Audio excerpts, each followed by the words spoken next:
शासनाने बंद केलेले पिवळे रेशन कार्ड सुरू करून नागरिकांना जीवन प्रतिविभक्त रेशन कार्ड देऊन अन्न सुरक्षा उदय करून बोगस लाभार्थ्यांना सेंट्रल ऑफ इंडियन ट्रेड युनियनचा इगतपुरी तहसील कार्यालयावर आपल्या मागण्यांसाठी मोर्चा काढण्यात आला।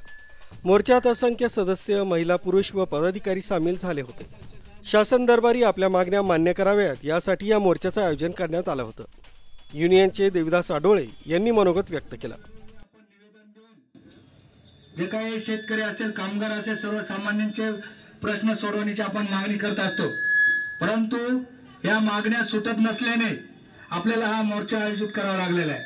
आपल्याला माहित असं आहे पाहिजे, आज संपूर्ण महाराष्ट्रामध्ये जनसुरक्षा विधेयक आणि लेबर कोडच्या विरोधामध्ये जिल्हाधिकारी कार्यालय आणि तहसील कार्यालयावर मोठ्या प्रमाणात आंदोलन सुरू झालेले आणि आपण बघितले असेल, कामगारांना गुलाम करणारे जे काही 4 श्रमसंहिता आहेत, या अदानी अंबानीला मदत करण्यासाठी कामगारांना उद्ध्वस्त करण्याचे षडयंत्र आखून 4 लेबर कोड आणलेले।